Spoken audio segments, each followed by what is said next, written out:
I'm focused on his spirit cause it keeps me from his fire. The Holy Ghost was with me, so my fear I leave behind. My sins were all diminished when he took that breath and died. And if you think I'ma give up on my God, the devil is a lie.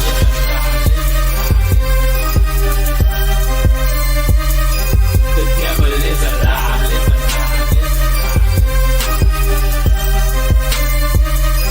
The devil is a lie. Hello, hello. This is Christina Barr. You're watching Black Tea News.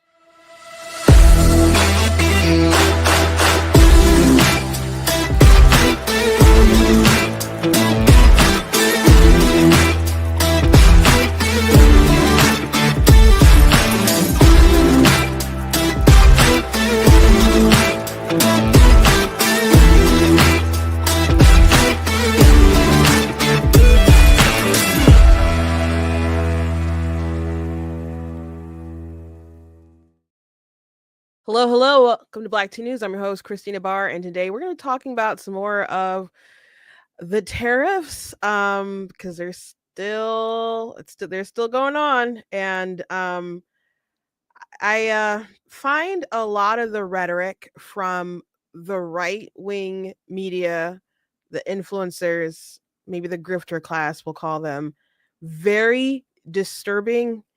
Very much, we are sailing, about to hit an iceberg.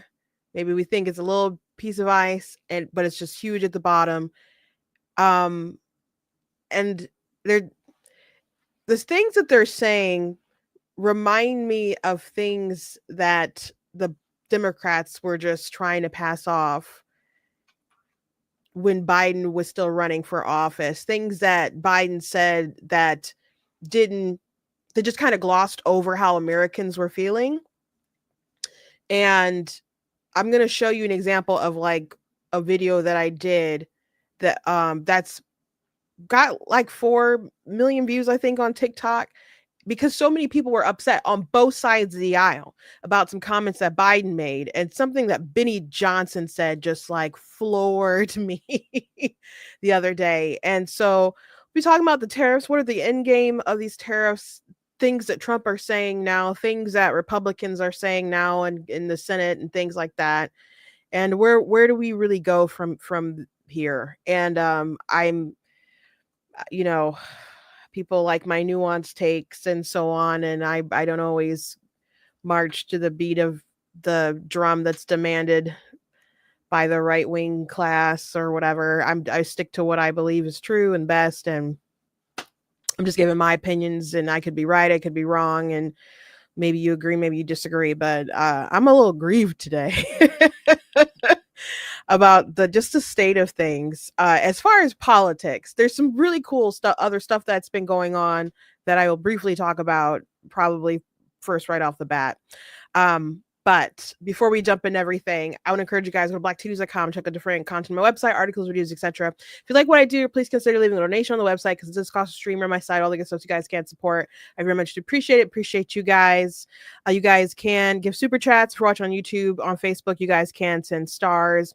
You guys can also go to the website and check out different merch that's available on the website as well. So like this funny "You Are Not That Special" shirt, humble someone in your life today, and I have those in mugs and different things. So I just encourage you guys, check out different stuff. I have some XX Club shirts for you lovers of the reality and biology and so on, which there's some stories. I don't think we'll get to them today. There's a pool tournament that's ending, a female pool tournament that's ending with 2 dudes, and just more guys taking records as the left keeps insisting these things aren't happening.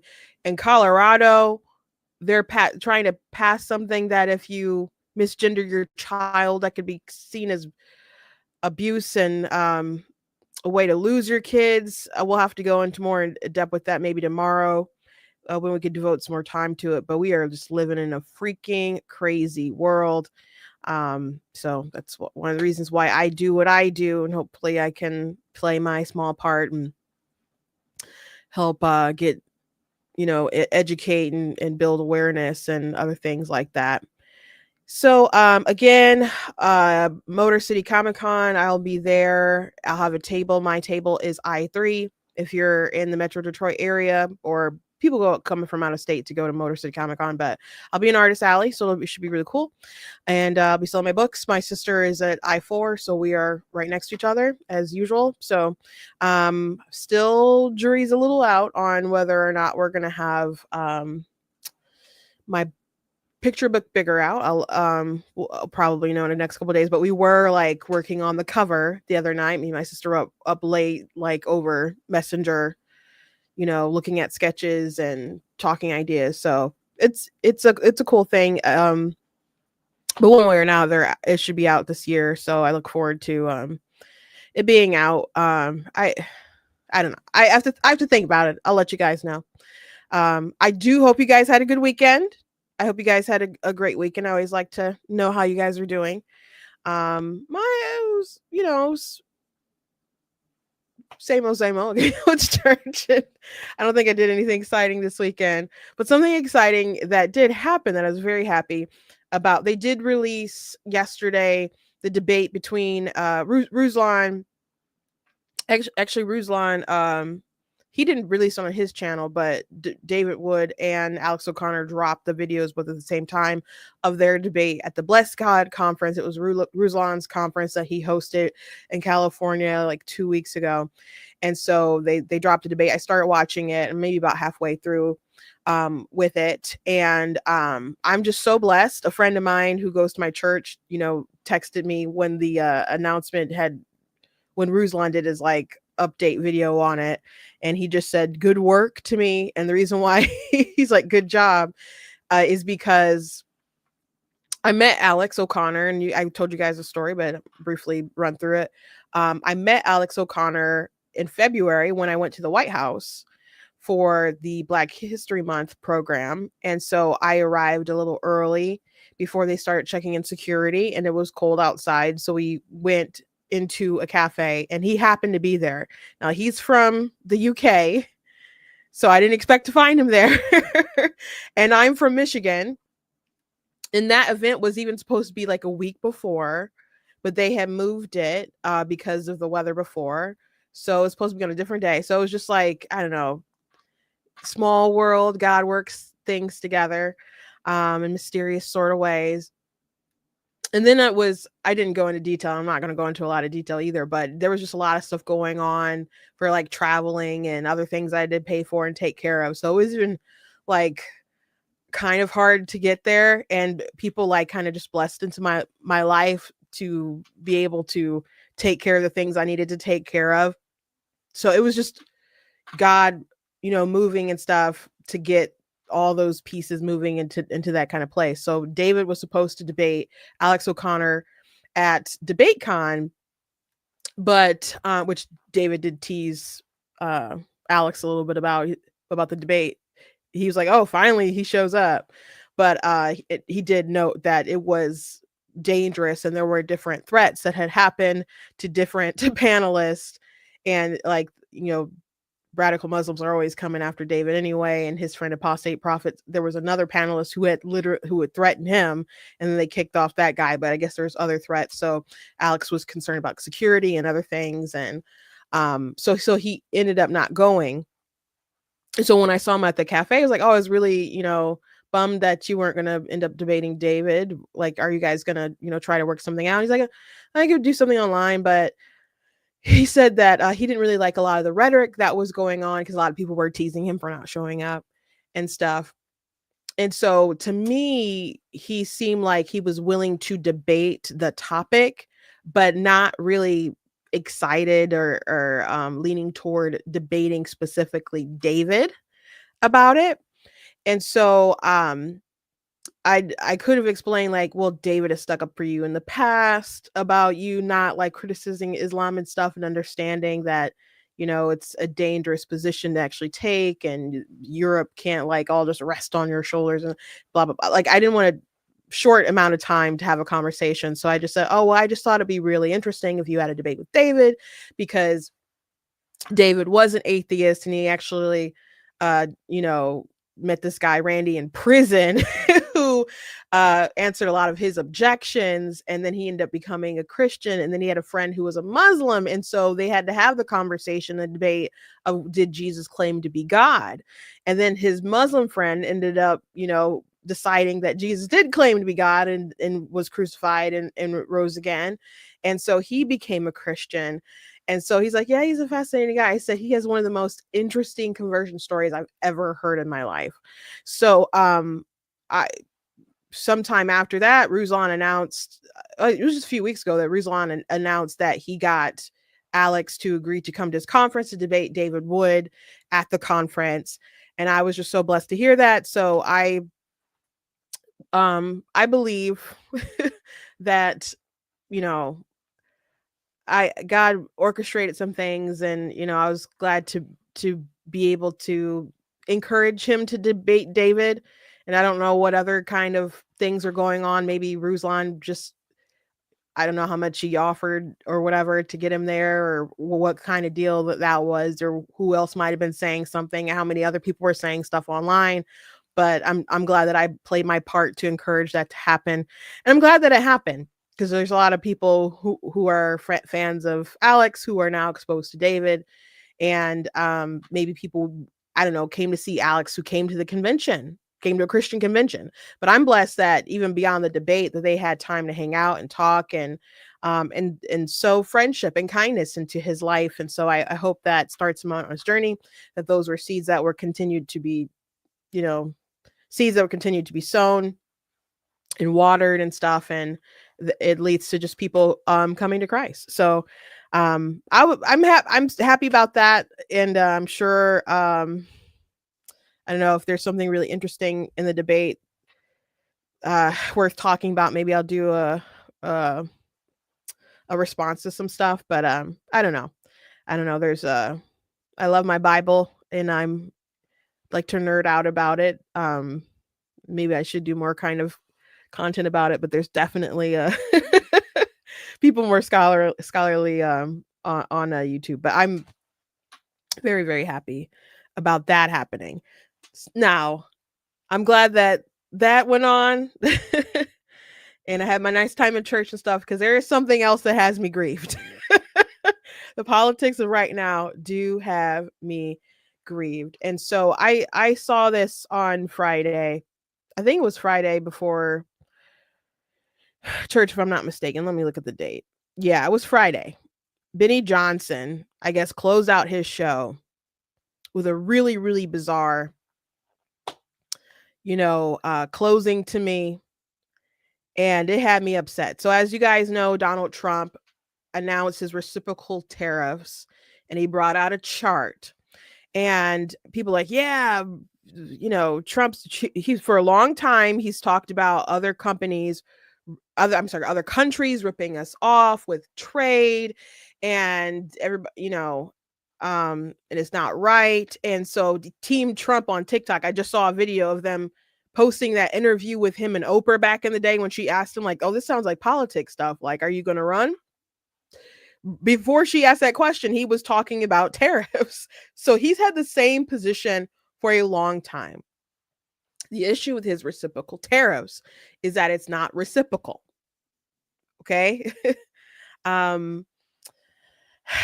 Because he didn't even have like the real rates of what countries are actually, engaging with tariffs with us. The tariffs that they're imposing. That's a better way. Sorry, a little tongue time. They weren't real tariff rates that the countries are actually imposing on us. They looked at the deficit of the tariff rate, and then like divided it by the imports, and was like, that's the number that we're going off of. And there are countries like Israel who didn't really have much tariffs with us anyway, who said that they're going to go to zero tariffs. And like one thing that they really put tariffs on, and what I found out, I guess today, is they do tariffs on cars because they don't want people to have cars. They want to discourage that. And so they put high tariffs on that. I don't think they domestically make them or whatever, but they're willing to say like zero tariffs or whatever, or make cars out for if people buy cars, they would buy American cars or whatever. So they were willing to do that deal, and they still got hit with tariffs like on the sheet. And other people who have like free trade agreements with the United States who virtually have no tariffs, maybe on a few products, but virtually like no tariff rate, they got hit with tariffs and stuff too. So the chart was janky. And so that's concerning people. And the issue is that there's a lot of messages from Trump supporters, from influencers, from people in his administration, and it's just janky everywhere. And there's a lot of things that are happening, and all these things that people are saying cannot all be true at the same time. Like if you're like, oh gosh, we're going to raise so much money from the tariffs. Oh, the beautiful tariffs are so wonderful. All the revenue coming in from all of the tariffs. And they'd be like, oh no, this is Trump's master plan to get everybody to have like zero tariffs and just total free trade. It's like, okay, well then where's the revenue from all the tariffs if the goal is to get no tariffs? But that doesn't even seem to be the thing. Trump genuinely thinks tariffs are good because he thinks trade deficits are bad. And trade deficits aren't necessarily bad. They just, like the example that a lot of people keep using and repeating is that you have a trade deficit with your grocery store. Like if you go to Walmart, you buy things from Walmart, but Walmart doesn't buy things from you.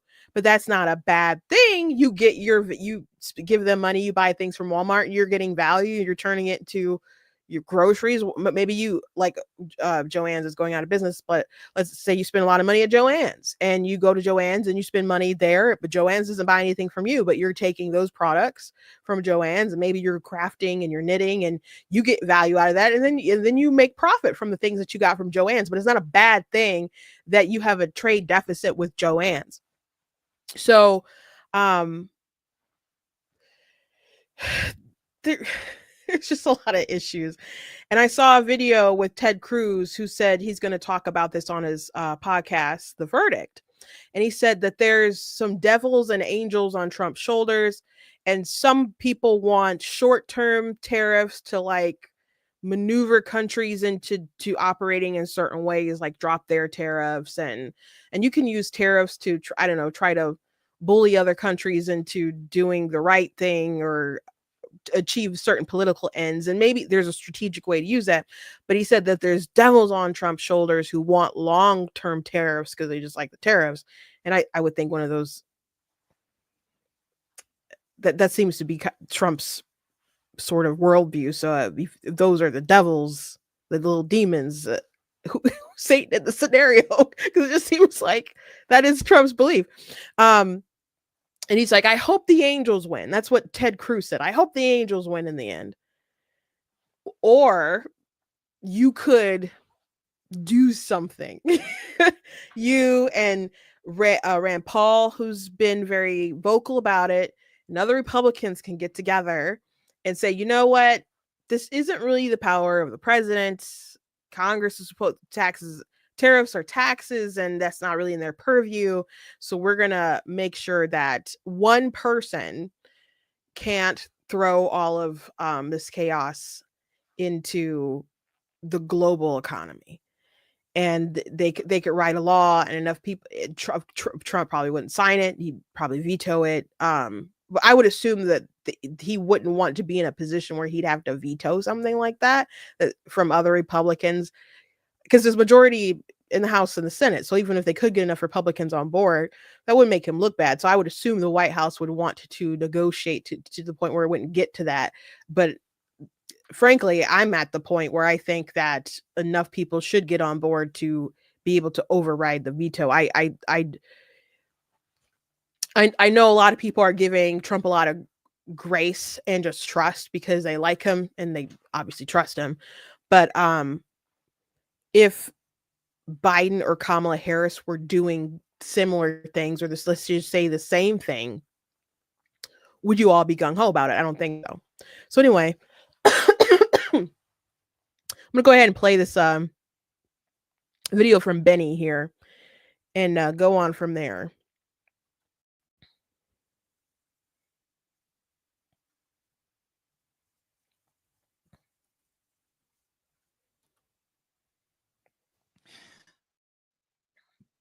Losing money costs you nothing. This is just the reality of life. You're gonna, like, were you young and dumb? How much money did you lose? Everyone loses money. Everyone loses money. It costs you nothing. In fact, it builds quite a bit of character. In fact, you learn a lot of lessons actually by losing money. Losing your character costs you everything. Losing your country costs you everything. There are things you can't get back. The government can print more money, and it will. Sadly, that's just the reality. It's fugazi. It's just that there's a boom and a bust every 10 years, and it's been that way since the invention of modern markets in the 1600s. The Dutch crash of 1649. You ever heard of it? It's just the way that it works. It's the way that like monetary policy has always worked. There's going to be ups and downs, especially as the table gets reset. If you lose the character of your country, if your town gets hollowed out, give me that photo of that town, man. Give me the photo of that town in West Virginia. Your town gets hollowed out, and your entire neighborhood gets addicted to opioids, and your steel mill shuts down, and your farmers can't grow crops, and there's no more cattle ranchers, there's no more cowboys, there's no more fishers, there's no more workers, and we're completely and totally dependent upon slave labor peasants across Asia to make every good and service and pharmaceutical, then you've actually lost your country. And then we are the slaves. There you go. This is West Virginia. And it's so sad that this was a factory that provided thousands of honest, good-hearted, steel-working jobs for our fellow countrymen. And it was ripped. The guts of it got ripped out and shipped by people like Mitch McConnell so that they could make a couple extra points in their portfolio to get stock swaps with Pan-Asian countries. And they sold out their countrymen, and I call that traitorism, actually. I think that's the definition of a traitor. You can lose money. You can lose points in your portfolio. It costs you absolutely nothing. You won't miss them when you're dead. Nobody ever had their net worth carved onto their tombstone. Doesn't even matter when you're on your deathbed. Who cares? It's just digits on a ledger. What will matter is, did you preserve your nation for your children? Did you view your country as something more than just an economic zone and tax cattle and slaves to China? Put that up, President Trump. No crying in the casino. Is it really? I don't care. It's too good. Final point I'll make on this is, who's the slave and who's the master?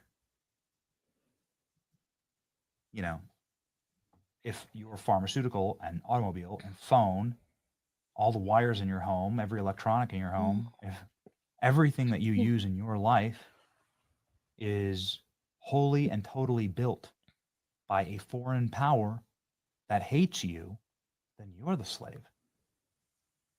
You've always thought of America as the master of the world or as like an empire. It's not. Not if we are totally dependent and on our knees before these third world goblin dictatorships. So it's time for a total reset. It's time for them to know who's boss. And it's time for us to be the master once again. That's the point of this country, actually, to be the master of our own destinies. So, when I saw this, and he's going on and on about, this just ones and zeros. If you lose money, it's not a big deal. It builds character. I know Benny is just a commentator. If someone was going to slice that up and put that in an ad for midterms, we're cooked. We're cooked. We're cooked. Do you know how many people were saying when Biden was running, Kamala was running, they're like, the border was very important. That was a top tier issue. But so was the economy. Like, those were the top two. And people were saying, I'm voting for eggs, the price of eggs, the price of groceries and all this stuff. Everything is too high. The economy is too high. The prices are too high. And the Democrats were saying, no, it's fine. Like at first they're like, it's fine. You guys are crazy. Everything's great. And that wasn't working. And it was ticking people off, especially when Biden was still running. By the time Kamala was running, she had to say, oh yeah, prices are too high. Houses are too expensive and people don't have money and all this. Yeah, it's too bad. It's all this stuff. And folks are like, okay, that sounds like a great endorsement of Trump because you're in the current administration where everything is too high. So we obviously need to change because we don't have money. And now Benny Johnson is telling us money doesn't matter. Like, it's okay. It doesn't matter. You lose money. Now, specifically, they're talking about like the stock market. And they're like, oh, what? It doesn't matter if it goes all the way down, as long as you don't sell anything, it doesn't matter. And just buy the dip. Like, what's wrong with you guys crying about the stock market as if people's 401ks connected to that stuff, people's retirement. The Hodge twins had said something like, oh, normal people don't buy stocks because they can't afford groceries. And I retweeted the Hodge twins and I said,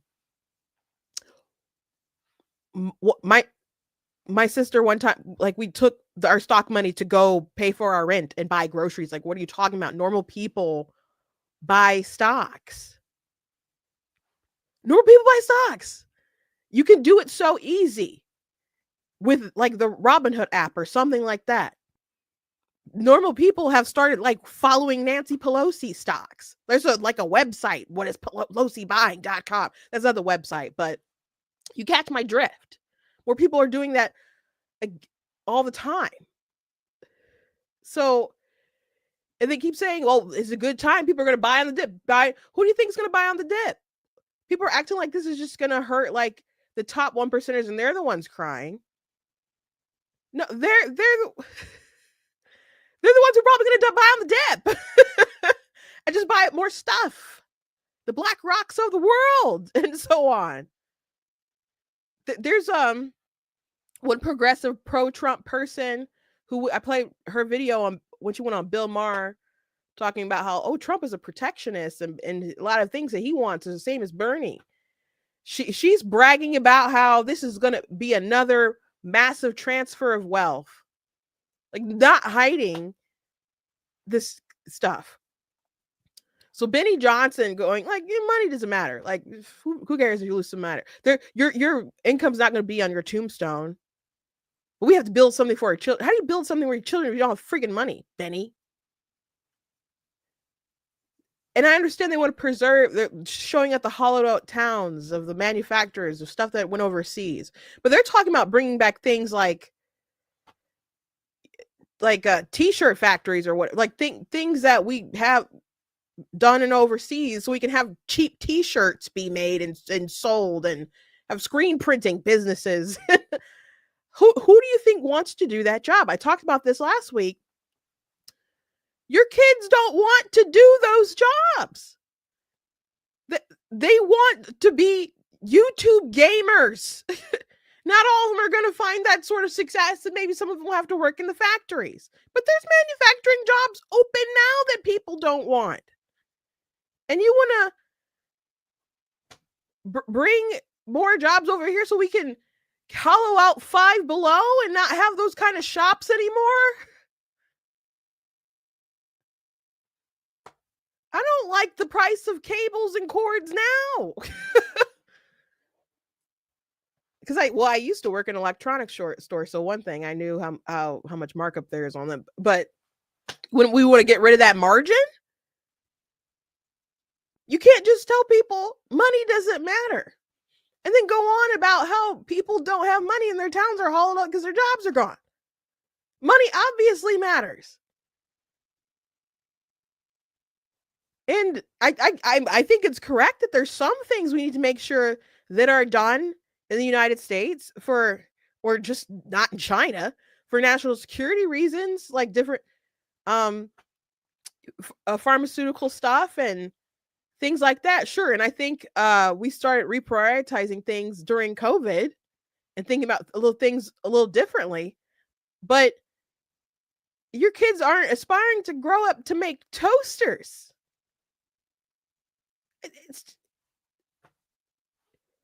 That's not what they want to do, and then it's not what they're going to do. Working in a little sweatshop so you can increase the price of t-shirts.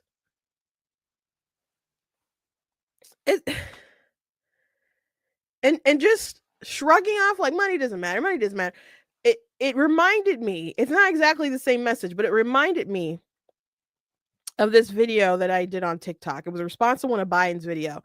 And if you've been watching me for a while, it may be familiar to you.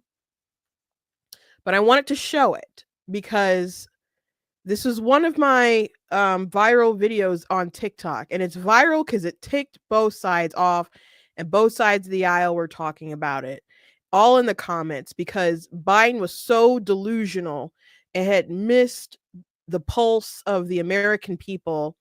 And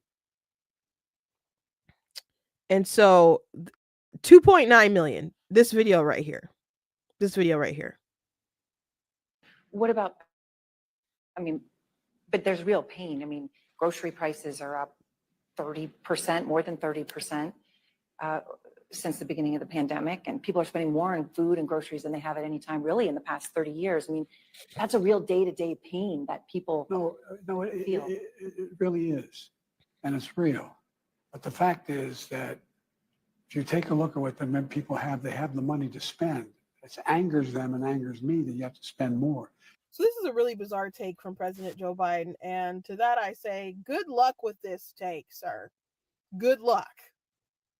It's not going to work out for you. So Joe Biden tried to kind of like misdirect and say, oh, well, people have the money, but shrinkflation, they're upset because they're getting less of the same product. You cannot misdirect people in a different direction.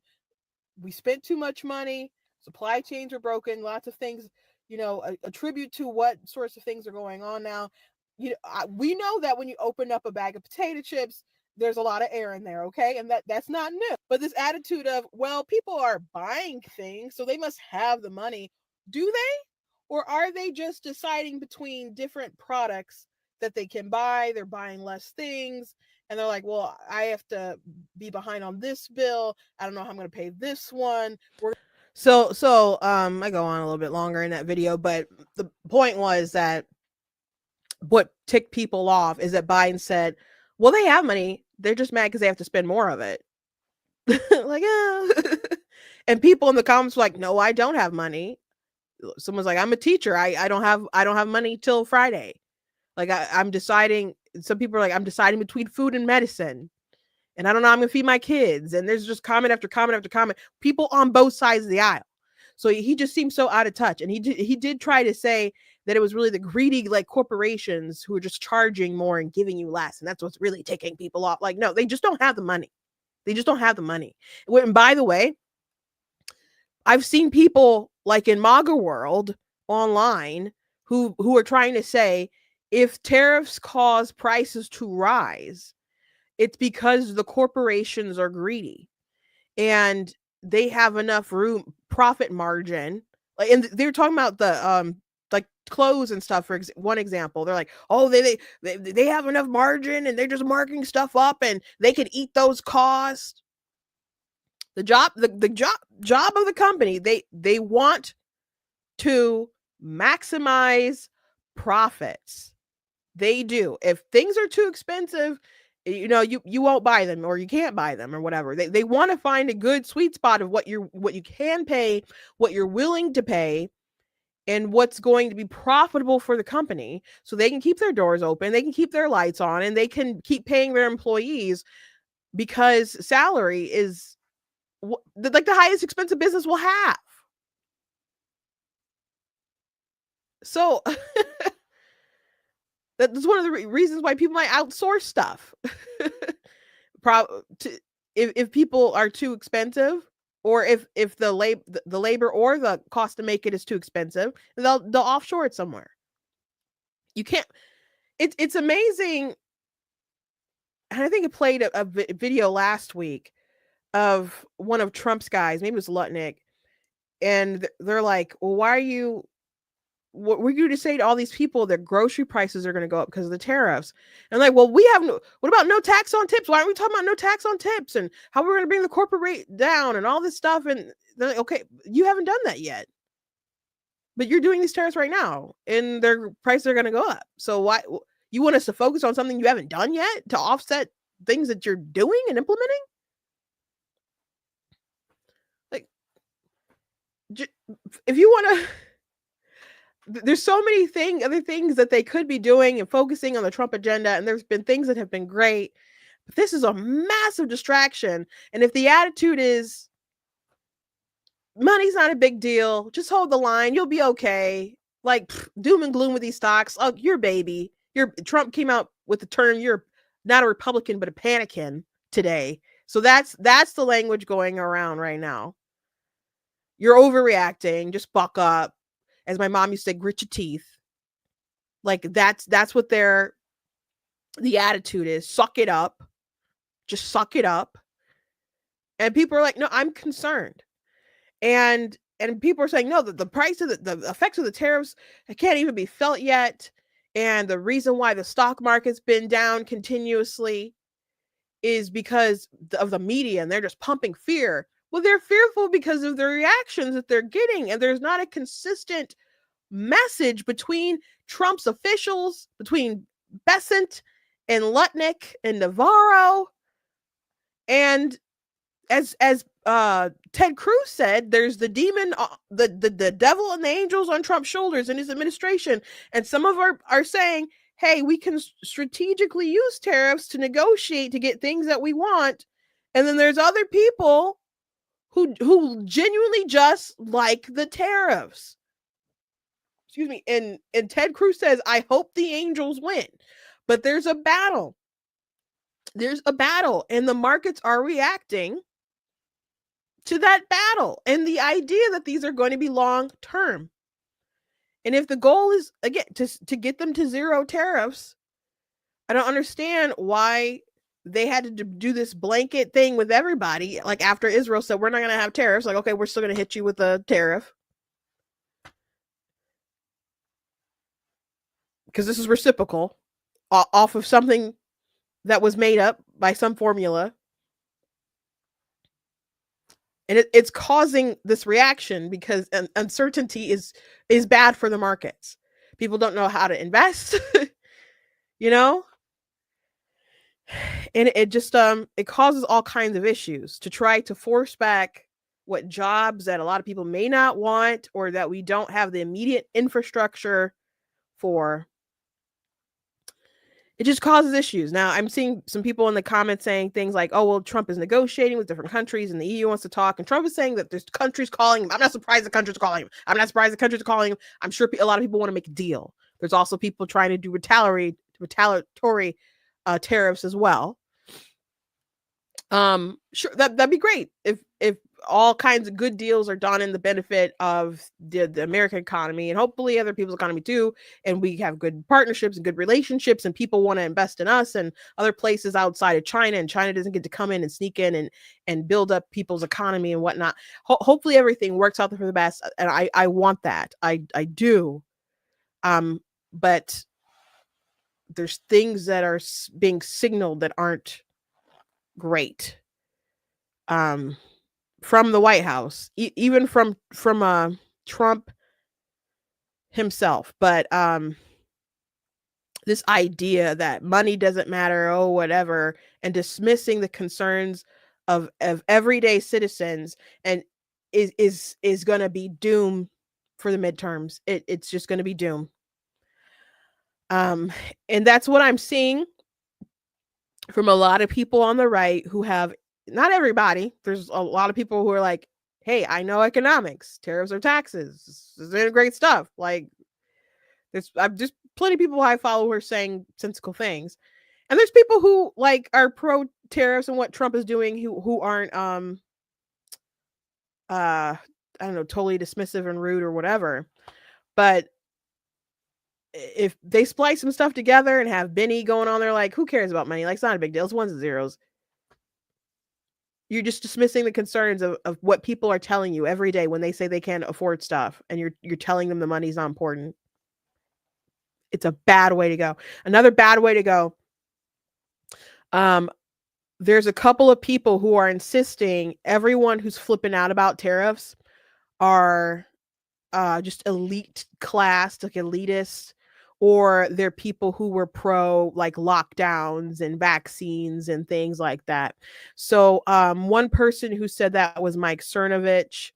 I had did a TikTok about that yesterday that I had dropped. I didn't post it anywhere else, but I think it was yesterday, maybe it was Saturday. But he said everyone hyperventilating over tariffs took the COVID vaccine. Like it's rhetoric like that. And he's not the only one. Jack Posobiec said something like that today too. So there's this continuous narrative to delegitimize Trump's critics. And he says the anti-tariff crowd were almost entirely COVIDians who supported draconian lockdowns and mass vaccine programs. There's a reason for that. So that's what they're saying. Now, what's crazy to me, to bring up this example, Jack saying that and Mike saying that, is that Trump is the father like of the vax. Trump is the one who got he's been vaccinated. He got boosted. He actually said at a rally that he got boosted, and the people booed him. And when he encouraged people to get the jab, he was booed or whatever. And he'll still say, that he doesn't get enough credit for it. And he's insisted that no one has been like harmed from it. And if I go too deep into that, I'll probably get a strike from YouTube. So I'll not go deeper on that. But and last time I brought that up, I did get a strike. It was around Thanksgiving. I never wrote about it, but I still have like the screenshots and stuff. So maybe I should go ahead and write about that. But Trump was like pro the vax. Trump was pro lockdown, 15 days to slow the spread, all that stuff. So they're trying to bring up COVID and the elitist class to like, well, these people were so-called experts and they were trying to panic you, and they did panic people, but they were wrong. And they're wrong about this. Okay, but your guy pushing all this stuff was a part of that. Whether he was duped by them or he was pushing it himself, he wasn't following the science. I know he had experts with him, but you had DeSantis who's following the science. He could look at that stuff and he's like, no, we're opening our state. And you had Brian Kemp who wanted to open a state, and Trump gave them a hard time because the media was breathing down Trump's neck and he didn't want the negative press or whatever. And so he's telling Georgia, tweeting at him, you're opening too fast. So our guys, our team is smarter than your team. Your guy who you're cheerleading was on the same team that you guys are mocking. I wasn't on that team. I was never jabbed. I was never for the lockdowns. It never made sense to me because I'm like, if we're slowing the spread, aren't we prolonging it? I'm like, to me, it didn't make any sense. To me, it didn't make any sense.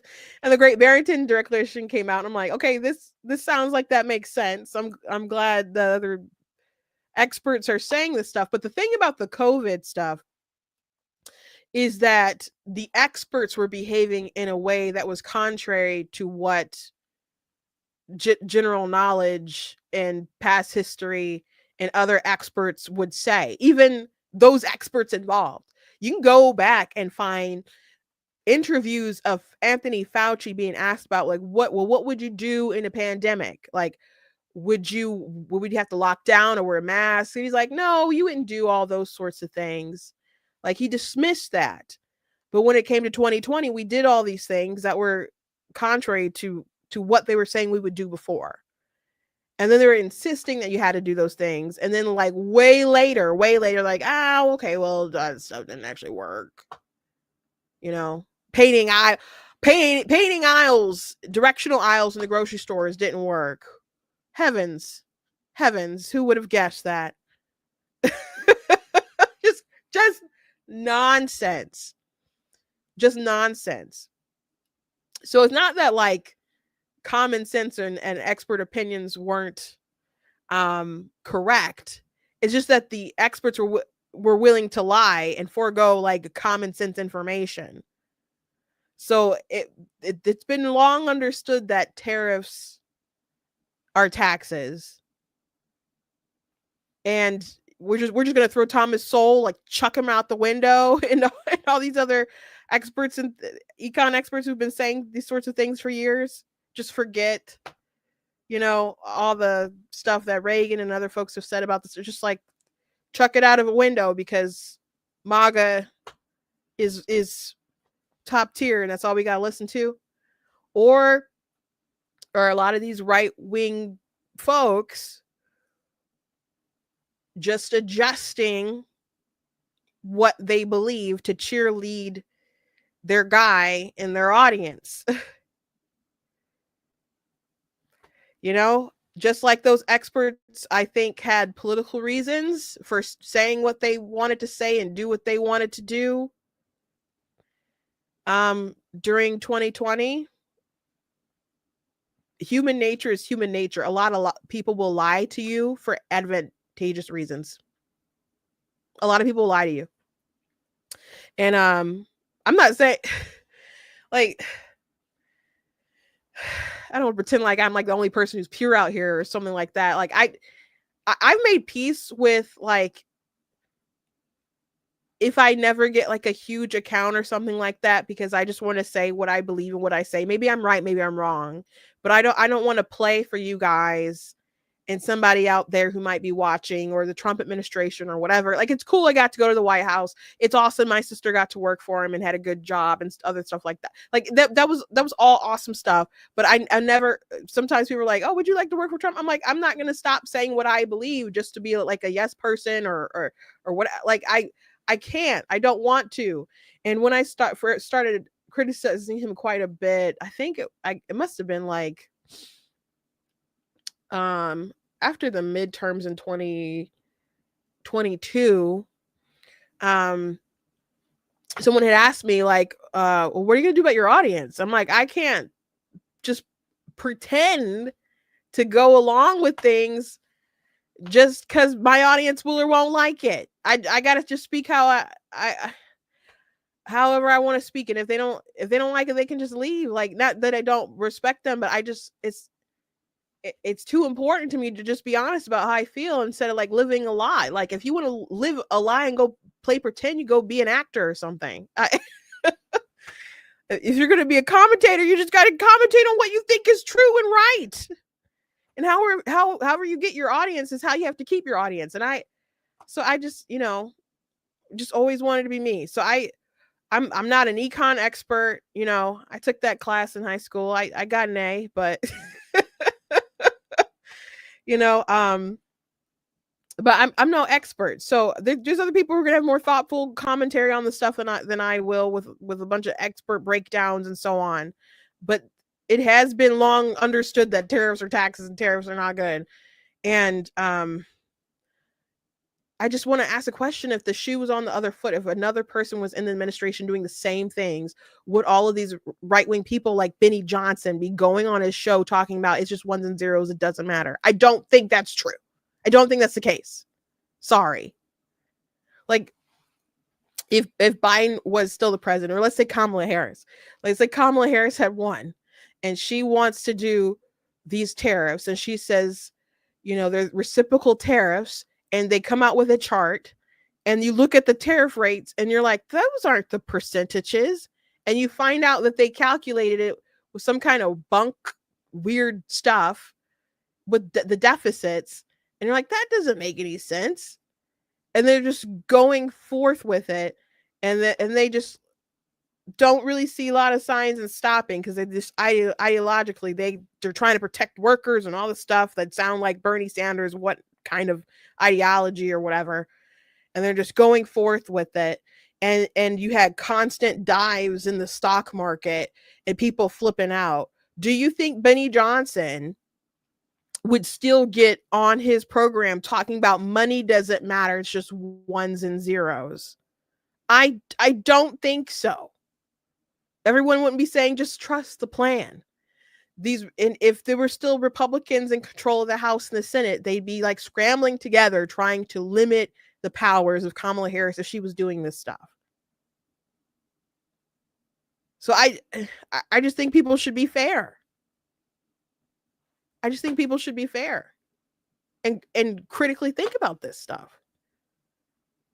And you could say, well, it's different because she's Kamala and Trump I trust. And Trump has one trust and he had a good first term and I liked him and Kamala's an idiot or whatever.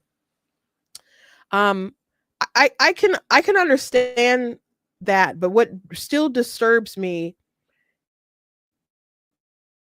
is a lot of people's commentary like surrounding this so bizarre. And if so many people are just kind of following the cult of personality rather than policy, because that's an issue too. Like the policy is a policy, right? If you're just going off of, well, I just trust this person to do whatever, and you're going to curb how you speak and what you believe around this person, I don't think that's good. Like there was a tweet. I just saw the comment about the new someone pointing out that there's 2 biological men competing in the championship of pool table. Yeah, I mentioned that briefly earlier when I opened up the show. I didn't go into detail about it, but yeah, we'll maybe touch on it tomorrow. But it is it's wackadoodle. There's a couple gender things going on in the world that are really, really crazy. And I'm not gonna want to talk about tariffs all week. So let me we'll table that for now. But I did see that and it's interesting and it's very sad. But someone had said something pretty nutty. But I just can't. Redux, for anyone who doesn't want to wait, did an article about the pool table thing. So yeah, there's 2 dudes playing in the Pro Series, a pool tournament. So that's what's going on in our world right now. It's stupid. We live in a stupid world. Okay, so someone said Kylie Jane Krimmer. I don't think I know who this person is. But official host of Save America rally on J6 White House ellipse. Okay. But she had wrote, Republicans better realize there are 80 million Trump supporters, not 80 million GOP supporters. And I quote tweeted that and I got a lot of play for it. I said, this is stupid. Plenty of people who voted for Trump don't even like him. And I tweet a lot of things. I think I've tweeted a lot of profound things. It's not a viral tweet by any stretch of the imagination, but I don't have a verified account, so I don't know what of mine could actually go viral. But it got 147 likes and stuff, and a lot of people are like, yep, that's true, and people are reposting it and commenting, and some of the comments are like, I'm one of those people that I don't really like him, and I voted for him though. Like the arrogance of a lot of MAGA people right now. I heard someone I don't usually agree with, because they were like a Republican, and it seems like they just betrayed a lot of their values to hate Trump or whatever and get play on MSNBC or whatever. But they said that the tariffs were basically Trump's Fifth Avenue comment, because Trump at one time said that I could shoot someone on Fifth Avenue and not lose any supporters. And I don't know, people think that I don't know, maybe they're just a little too online. But even if you weren't like too online, you could clearly find people who supported him but weren't too keen on it. Like I know people who had to be convinced to vote for him that I had conversations with. Some of you were probably some of those people, like so they don't have an extreme loyalty to him, but a lot of people just didn't like Kamala Harris. and there's some people who never would have voted for her, but still thought about voting third party or leaving it blank. And the president, of course, is the top of the ticket, who people might vote for or not vote for. But that people still vote for their senators and their congressperson. So there's other people who have support, who are Republicans or not Republicans. And then it's the GOP as it stands right now is basically Trump world anyway. They've like taken over the RNC, like they changed the platform, all this. So usually who's the person who's like in the White House administration, they kind of take over anyway. But Trump like really kind of took over like when he was president before and right now. So like he's had a grip on the GOP for a long time. So if the RNC or GOP is doing something that's counter to Trump, that's like kind of on Trump, in Trump world, in Macedonia. But to just be like Trump got 80 million votes, so to act as if like everybody, that means everybody is for him and everything that he's going to do. No. And there's a lot of people saying, well, Trump said he's going to do tariffs. That's what people wanted. That's what people were voting for. Maybe they're voting for strategic tariffs, or maybe even the idea of reciprocal tariffs. But the chart that he pulled out is not reciprocal tariffs.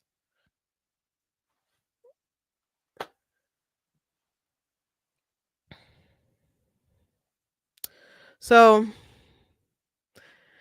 RC said we need to keep independents who will stay on our side. We need to work on no tax on tips. And you know what? I found out about no tax on tips. I don't know how many people know this, if this will blow your mind or not, because it kind of like blew my mind a little bit. No tax on tips does not include like gig workers, like contract workers.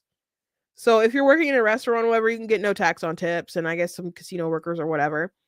But if you work for like DoorDash or Uber Eats or Uber or Lyft, and you are expecting no tax on your tips, you are not included in that. Unless they change it. But DoorDash and I think the other companies are lobbying right now for their drivers to reach out to Congress to try to get them included on that. So there's a lot of folks who are probably like, oh yeah, very exciting. And no tax on tips does not include the tips you might get with like DoorDash or whatever, if you do that gig economy stuff. So if you want to be included on that, I suggest you call up your congressperson, whether a Republican or a Democrat, and say, do not pass this without including the gig worker stuff. Because there's probably a ton of people who did not know. I didn't know that. I know a lot of people who do gig economy stuff, people who feed their families with like different delivery apps and whatnot. There's people who have normal jobs who go out and do it for a little extra cash or fun or whatever. There's this one couple who will go and take $2 orders. I don't understand that. Like, I was just having some fun. I'm like, having gas in your car is fun. I don't know why you do $2 deliveries, but you be you. But there's people expecting no tax on tips. If you do $2 delivery, you're not getting any tips, but unless they give it to you at the door or something. So, you know, they're talking about no tax on tips and no tax on overtime. They haven't passed that yet. But if you work salary, no tax on tips doesn't matter to you, and neither does no tax on overtime. Those things aren't going to affect you. So if those things aren't affecting you, and they're like, oh, don't be mad about the tariffs because you're getting no tax on tips. That's you're not. You gotta give them something else. I'm like, that's nice that they don't want to tax those tips or no tax on overtime. But I mean, I like that just idea of like less taxes period on people. And if you're going to reason that people's tips shouldn't be taxed, like, and that's like how they get their money or whatever, and that's their income, you know, part of their income with the tips, like the next logical question is, well, why are we taxing income at all? Like, you know, but and then so with these tariffs, there are people who are saying we used to fund ourselves with tariffs and we didn't have income taxes, which is true. There was one point we didn't have income taxes. But our budget is astronomical compared to back then. And you can't tell me Trump is going to just radically shrink the government, radically shrink our spending. Like that's not going to happen. And the things that suck up the most money, he doesn't want to even touch. So we're not lowering our spending anytime soon. And I never expected him to, by the way. That was never my delusion that Trump would be that guy, not IP and golden toilets. You know, I'm not trying to diss his golden toilets. He can afford it. You know, that's his life. But I just didn't expect that man to be very, frugal when he can spend things for his agenda. Okay, so anyway, I want to play this video from Trump when he was asked about a lot of his agenda, and he said he spoke to a lot of leaders, but then he revealed something about the deficit, the trade deficit. You talked to a lot of leaders this weekend. Can you tell us, sir, were there any deals made? I spoke to a lot of leaders, European, Asian, from all over the world. They're dying to make a deal. But I said, we're not going to have deficits with your country. We're not going to do that, because to me, a deficit is a loss. We're going to have surpluses, or we're at worst going to be breaking even.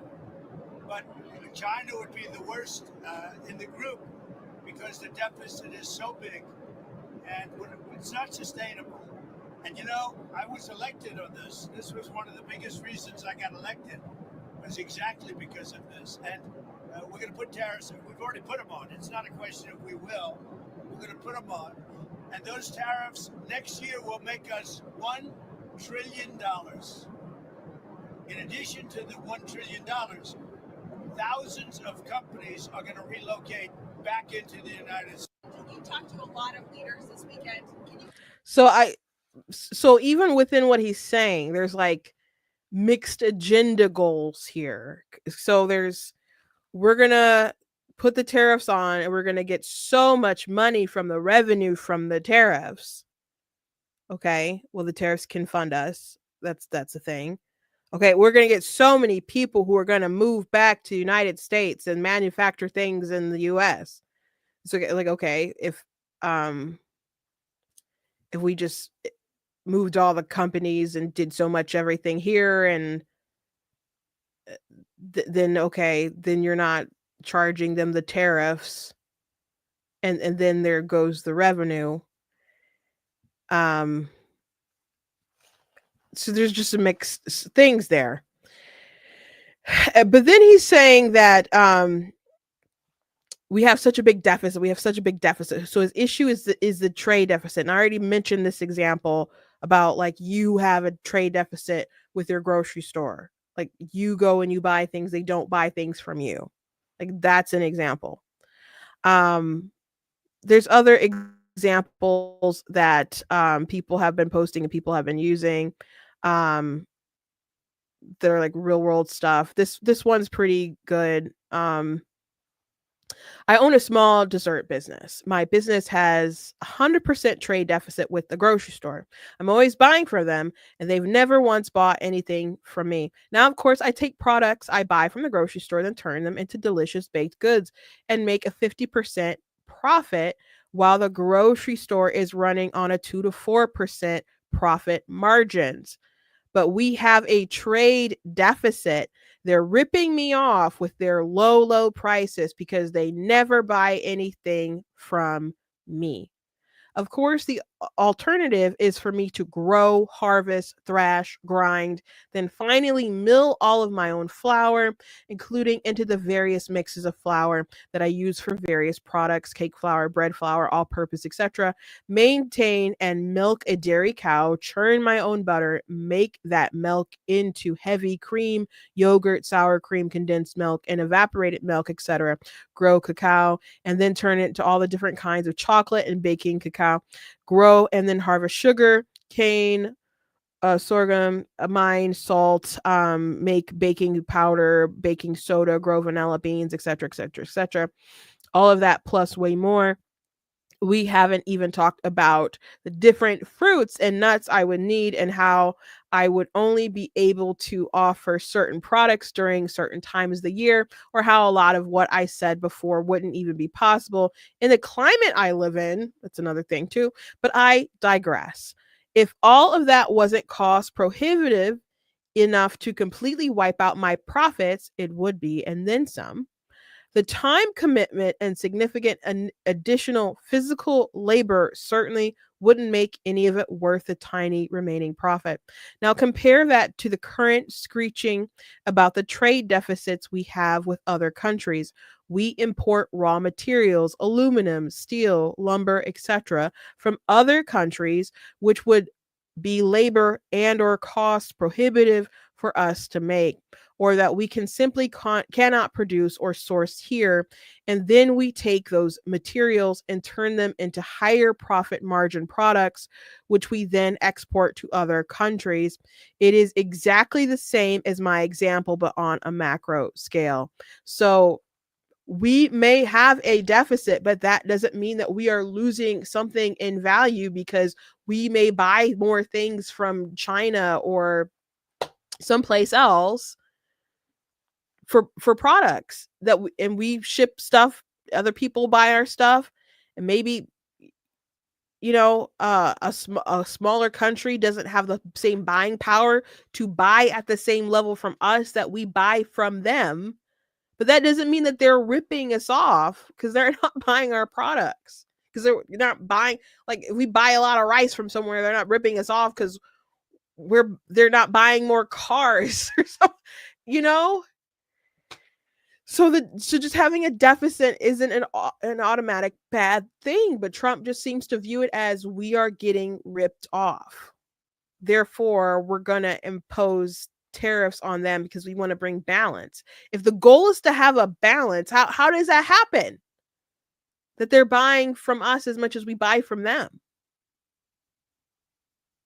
It doesn't seem like that's possible. And I don't understand why you necessarily want it to be that it needs to be equal. You have to look at the value that you're getting. You have to look at the value. Like I'm going to Motor City Comic Con, and I will have a booth, I'll have a table, and I'll be selling my books or whatever. And there's other people selling stuff, and people sometimes will trade with different vendors, or a lot of folks, who might be my customers, like just not just attendees who come in to the Comic-Con, but also different exhibitors. When they go on breaks and they look around, they're like, oh my gosh, there's cool stuff that you have. So let's say there's some folks that come from a booth or whatever, and they look at my stuff and like, oh my gosh, you have so many books and they're cool and I like your stuff, and you got stuff about mermaids and all kinds of different things, and that's right up our alley. We have like an anime booth. Our family's really big into that stuff, and I think like your fantasy and all this, like, it just was really cool. And they're with a group of people, like maybe siblings or whatever, and they start buying up some of my books, and I have different deals, and so they buy a lot, and they're like, we'll share them and whatever. Together they have all this buying power, and they buy stuff from my little author table. Okay.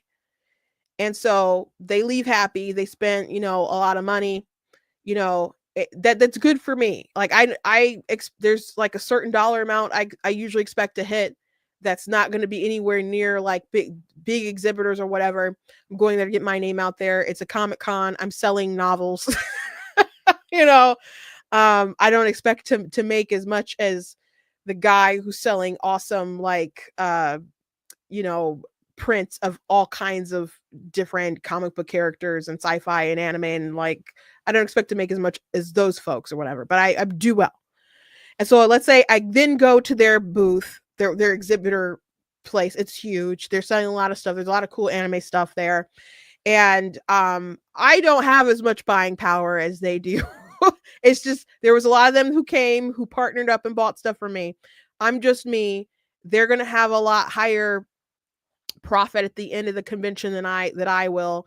And I'm thinking about what I'm selling in my other bills. And so I don't have as much money to buy extra stuff, but I see something cool and I buy it. So we have a deficit. Okay? I can't buy as much from them that they could buy from me.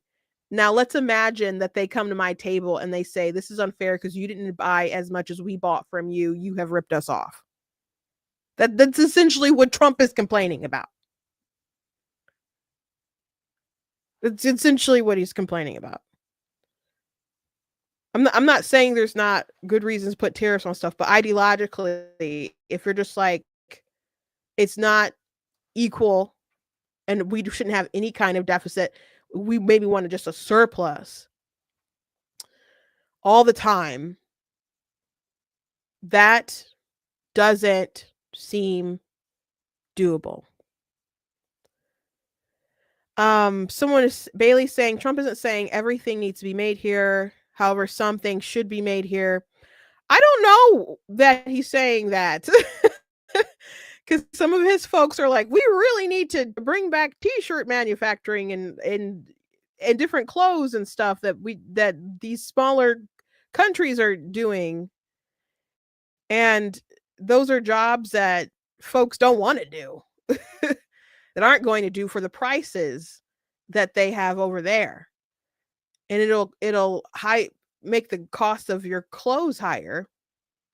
And there are MAGA people defending like that and saying, well, how dare Mark Jacobs and all these companies have such profit margin? They could lower their costs or eat up the cost or just not,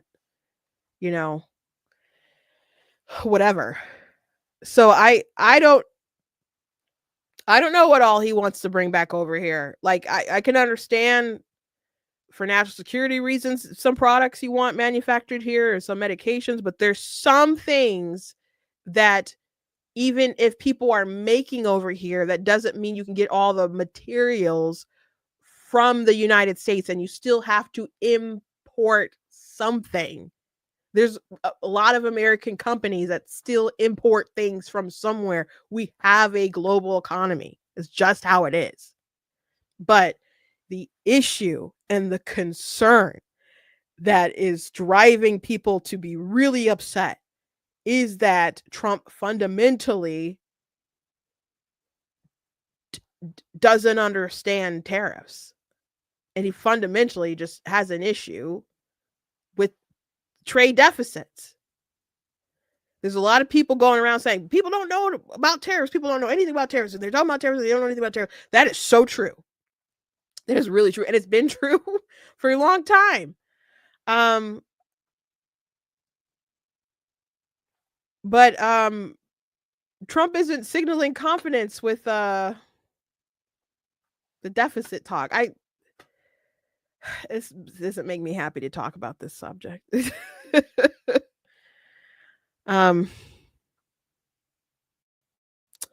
So again, I already mentioned that Ted Cruz is talking about the devil on his shoulder and the angels on his shoulder, and he hopes the angels win, and this is short term and strategic and not like just a long term. And he says this is a battle in the White House, that there are people who just want long term tariffs because they like long term tariffs. And Trump, there's countries making deals and calling and wanting to make deals, but at the same time they're signaling like buckle up, like we got to have short-term pain for a long-term gain.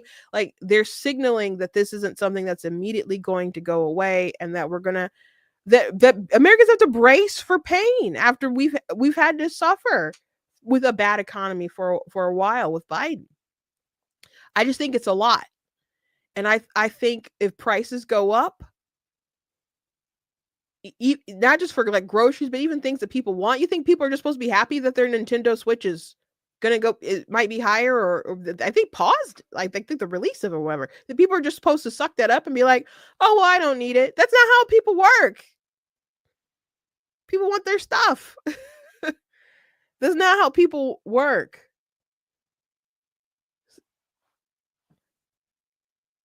That's not how people work. So you can these right-wing influencers going around saying just suck it up, money doesn't matter. That's not how it works.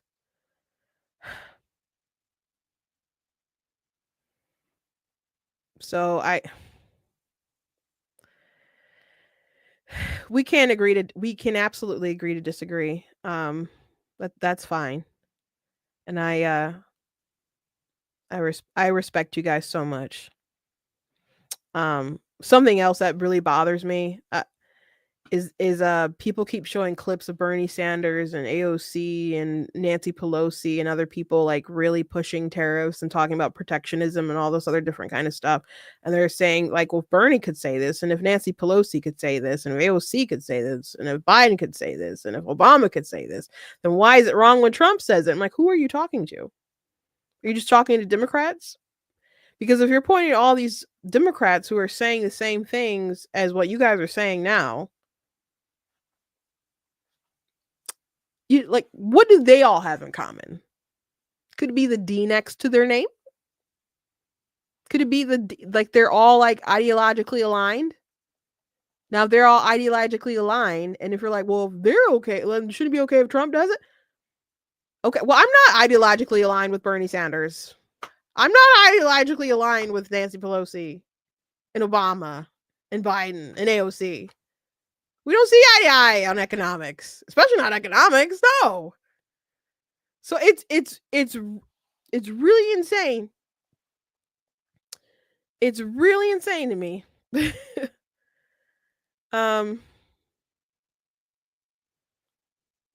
Thomas Sowell had said, talked about the Great Depression, and he said some things in response to the tariff stuff, and about how the stock market well, this is a tweet, Jason Riley reporting on what he said. Contrary to the widespread view that the Great Depression of the 1930s was caused by the stock market crash of 1929, unemployment never reached double digits in any of the 12 months that followed the stock market crash in October 1929. Unemployment was 6.9% in June 1930 when a Democratic Congress and a Republican president made a bipartisan deal that produced the Smoot-Hawley tariffs. Within 6 months, unemployment hit double digits and stayed in double digits throughout the entire decade of the 1930s. And I just think there's some concern there. I think there's plenty of room for Trump to kind of back up on this and be like, we made some negotiations, we're winning, and try to produce some stability in all this. I think that would be great. I think that would be great. And if that's the result and the rollout, the chart will always be bad. The chart will always be bad and not make sense or whatever. The mixed messaging will not be good and will forever remain an eye roll. But if we can get to some kind of positive outcome path and he kind of backs off with some stuff, and as Ted Cruz said, the angel on his shoulder wins, cool, and people renegotiate their tariffs down some more, cool, great, amazing.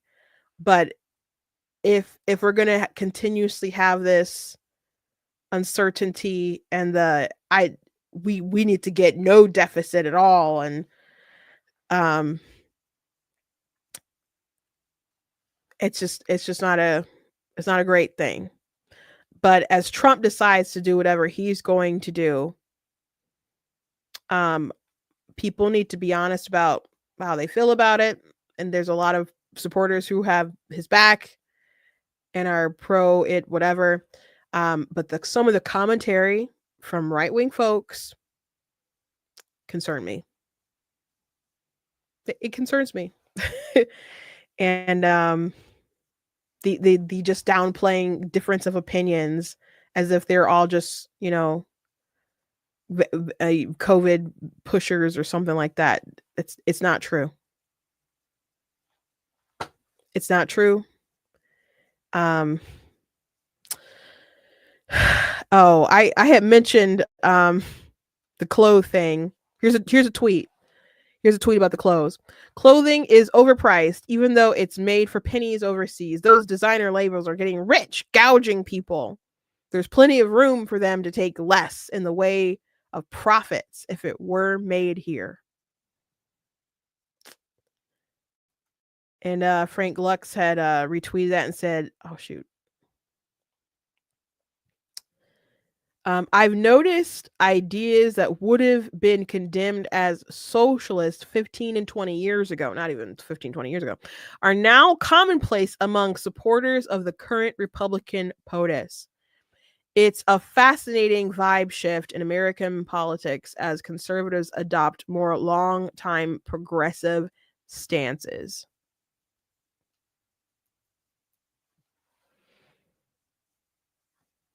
Eat the rich. What are you making all that money for? I'm a big woman. My clothes are not small. um Not so big that they're like impossible to find in normal stores, but my things tend to be a little more, so or they can be a little more, because it's more fabric, more material to make. I would prefer if prices weren't like astronomically higher, because we try to force jobs to come over here that folks don't even actually really care to have. Um and that's a little madness on for today. I didn't even show like any of the stock market numbers, but it's low. So anyway, that's the show for today. Give it a chance. Let's see. Give it a chance. I mentioned this last week, and I mentioned in a TikTok I posted. We did do tariffs in the Trump administration, and we did have to bail out farmers to like $28 billion, I think, is the subsidies that we gave them, because China retaliated and then they just didn't buy our products. So farmers, who are a big chunk of like, Trump's constituents, they gave them some kind of like an agriculture grant or something like that, and it was like $28 billion for the farmers, and we paid subsidies. So if things don't go right and there's certain industries that suffer, are we all going to agree that we don't pay the subsidies to the farmers or manufacturers or auto dealers or whoever, like no bailouts? Can we all agree on that now? Maybe we would. I don't think a lot of other people would. And I don't know, Trump might find it to be necessary. But FYI, we have been through not this blanket to the point where Trump wants to do right now. And even when they first announced it, they already like started like walking back some of the things that they were going to tariff. So there's already been like some walk back. So we'll see how much everything gets walked back or whatever. But as far as the road that they're on in tariffs, we did see a little bit of that play out before, and it equated to needing to have subsidies, or the farmers would have been screwed, and that would have screwed a lot of other people who obviously need their products. So it didn't just lead to like super rich everywhere. It did lead to some repercussions. So we can still give it a chance, but in principle though, if Biden was doing the same thing, would everybody be saying give it a chance? No, because you don't trust him and you don't trust Kamala Harris. But who's the top person changes, obviously. It can change every 8 years. It could change every 4 years. Someone could die and then they get swapped out with their VP. Like there's changes. Somebody could get impeached. Who's going to be in that top position will change. Who's going to be the party in leadership changes. So the important thing is that the government is not so big at the top that we have to fear every single little decision that the president makes, every little thing they do with the swipe of their pen.